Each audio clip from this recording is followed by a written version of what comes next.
Am I the a-hole for cutting off my wife from assets? Technically, my wife and I are still married. We have been separated for almost a year, but neither of us has filed for divorce yet.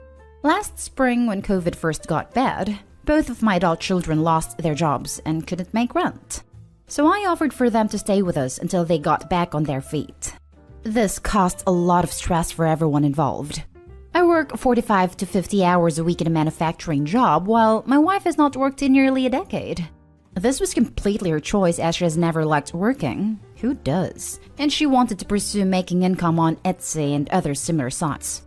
So when my son and daughter came to stay with us, our house became much more crowded than usual. Since my wife stays at home all day, she felt that my children were invading her space and wanted them out pretty much immediately. She felt I was enabling them by letting them come stay with us, and that we should let them sink or swim on their own. I told her that I couldn't let my children suffer when I was in a position to help. After only a few weeks, crap hit the fan. My wife had blown up at both my son and daughter because she felt they weren't pulling their weight in our house. She started giving them chore lists and would get angry when all of the things weren't done.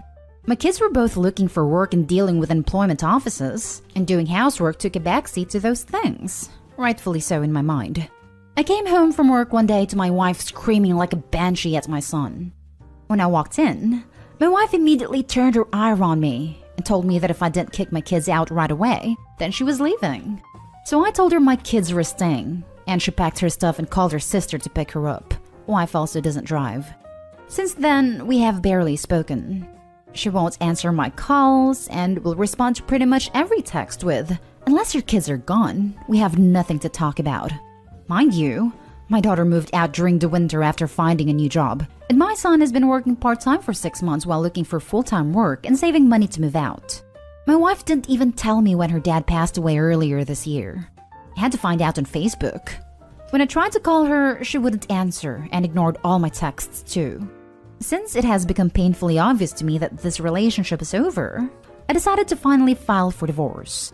However, as soon as my wife was served the papers, she flipped out on me. She is pissed that I cut off her access to our shared checking account, and pissed that she will no longer have access to health insurance through my employer. She has called me Nahal more times than I can count, and her siblings have joined the choir on that refrain now too. I do feel bad that this is going to make her life more difficult, but I no longer feel it is my obligation to provide for her when she clearly wants nothing to do with me. Now for the top comments. Not Dayhal. She left you. It makes sense that she stops benefiting from your income when she makes the choice to remove you from her life. What was it the wife said? Sink or swim on their own?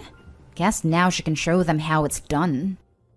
So not weighing on the a-hole at the moment. But the first thing that came to mind is whether you consulted a lawyer about whether what you were doing is legal.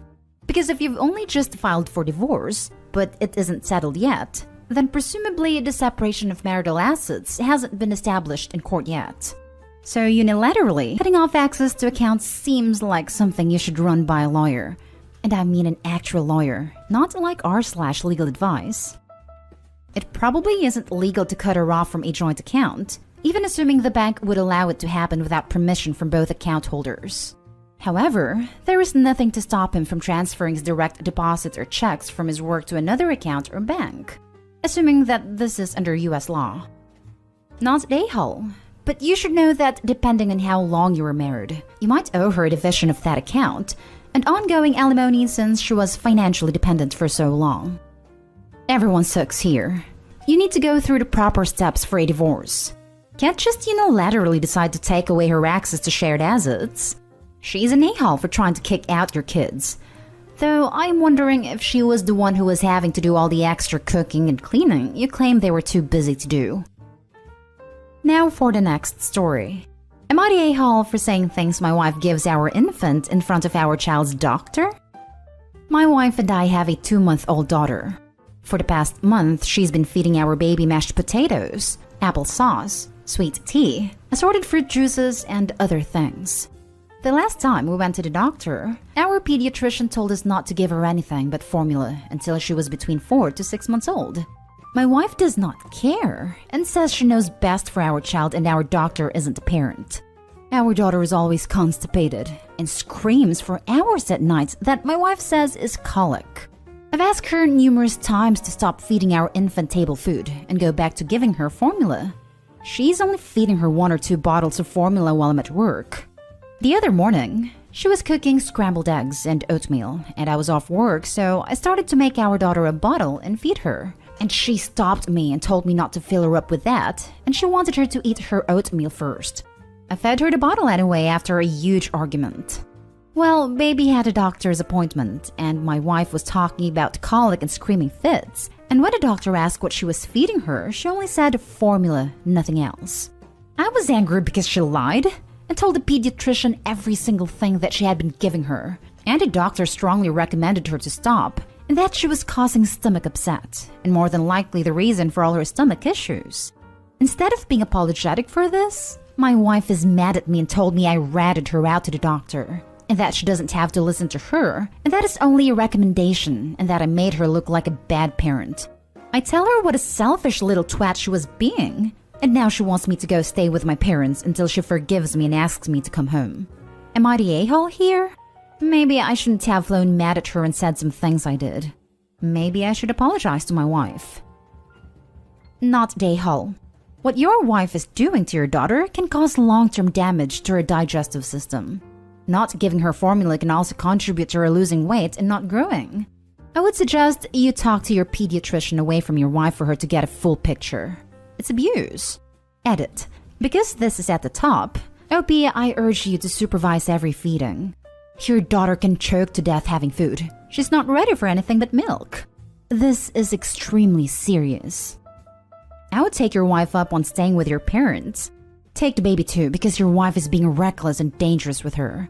She's not fit to parent her, and this is abuse. Full stop. If she lied to a doctor, what is she lying to you about? Not the a-hole. And although Opie was 100% correct to do what he did for his daughter's sake, now he has to worry what his wife will do when he's not aware/looking.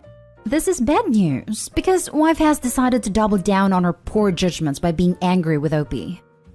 So she asks the doctor about the problem and then expects some magical cure when she lies about what she's feeding the baby? And also wants to reject the medical advice because she's what? An expert? Do what's right for your child based on the advice of doctors.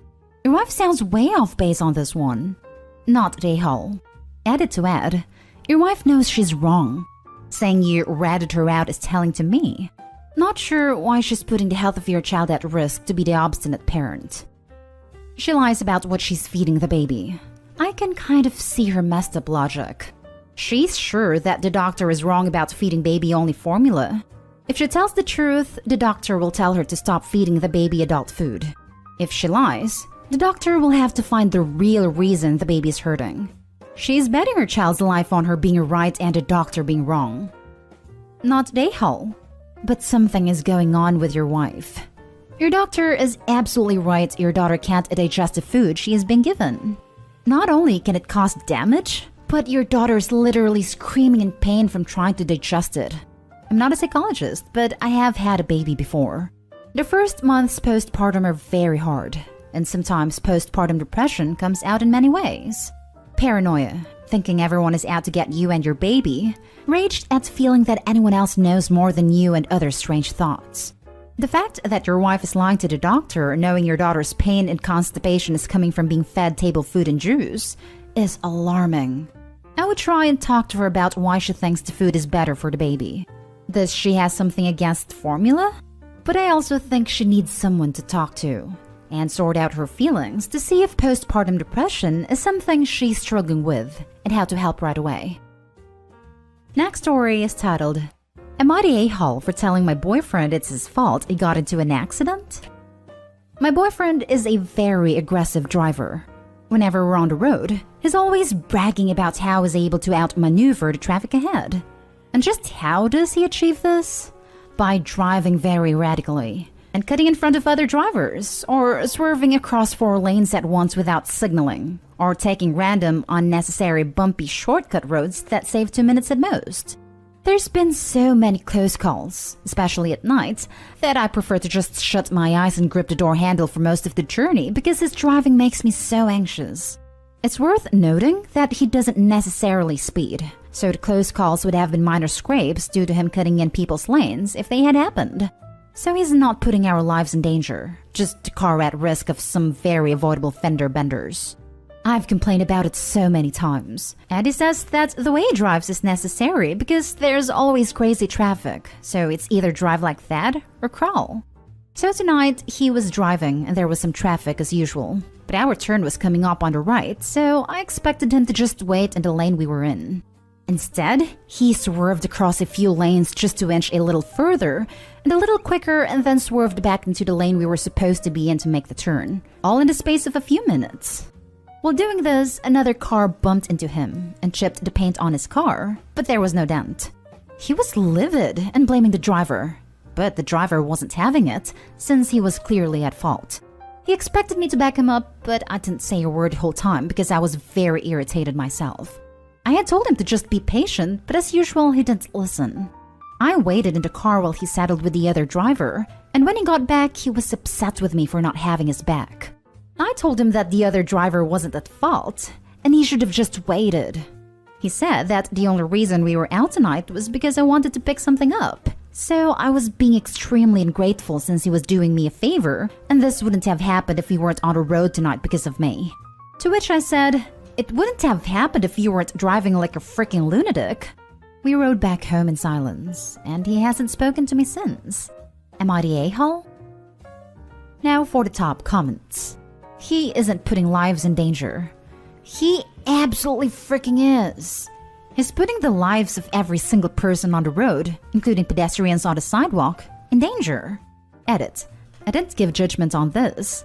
Everyone sucks here for not chewing him out on the first time you saw him drive like this. Grow a backbone. Car are fast-moving, thin pieces of metal. You can get folded and killed on a residential road. People don't respect that. Info. You were still dating this guy, why exactly? Look at her post history. They've only been together 6 months, and already she seems to be constantly annoyed with him and is putting her in danger every time he drives. Just why? People need to stop dating people they don't like. Yeesh. Not the a-hole for not backing him. You're the a-hole for attempting to justify and minimize his dangerous and deadly actions. He will kill or severely injure another person or himself, destroying them and their families' lives. He doesn't need to exceed a speed limit to kill someone else, himself, or you. Someone will die eventually. It's just luck no one has yet. Fair enough. I guess I never considered the possibility of serious injury because I always thought you had to be speeding to crash. But I now understand the danger it poses to myself and other people. We'll definitely have a serious conversation with him. Now for the last story. Am I the a-hole for telling my girlfriend she isn't allowed to use my eggs because she wastes them? Hello. I will make this short. Me and my girlfriend, both 25, have been fighting over eggs recently. There is an egg crisis in my country. A lot of hens have died from a bird flu. This has made eggs a rarity in our local supermarket, and they are both hard to get by and more expensive. You're lucky if you are able to buy a packet of eggs before they run out. We eat a lot of egg in our household and share our finances, but I do all the grocery shopping now during the pandemic. My girlfriend only eats the egg yolk, puts it on her noodles, and throws away the egg whites. I like the whites and use them both in baking and in normal cooking. I keep telling her that I think it's unfair she throws away the whites, and I've asked her to at least save the whites in the fridge so that I can use it later. I get upset that she's wasting edible parts of a food that's hard to come by, and even if the egg crisis wasn't in action, I think she's being upsetting in the way she just throws away edible food like that. I told her that I will start to buy eggs from my own savings, and she won't be allowed to take from my egg box unless she saves the whites. She freaked out at me since she wants to use the egg yolks for her noodles. She says I'm being an a-hole and petty about this since it's just eggs. I don't know if she's right or not, because yes, it's just eggs. But since it's just eggs, she could just as well not throw them away like that when it causes such a disturbance to our relationship. This is very upsetting to me, and I want to know if I'm overreacting and am being an a-hole for making her save the whites or not have any yolks. Not a a-hole. It's super weird that she refuses to just save the egg whites for you. Would it be a difficult thing at all? The answer definitely isn't both of you buying separate packs of eggs. Well, it might be the answer if it helps her realize they're hard to get. Also, if Opie regularly can't have any because the girlfriend has thrown out a bit of Opie's happy to use, then why should they keep missing out when they're the one buying the eggs? Not Dayhole. It's barely any extra effort for her to put the whites that she has already separated from the yolk into a bowl in the fridge for later use. She's literally already done the hardest part. It is very selfish and mind-boggling behavior on her end. The fact that there's a shortage of eggs just makes it worse. Not Dayhole. What is her reason for not putting the whites back in the fridge for you to use? You said you'd be okay with that. It would be just as easy for her to save them as it is to throw them away. She's being ridiculous about it. She says it's just egg and that I'm being childish. I think she doesn't want to put the whites in the fridge because it's easier to throw them in the sink.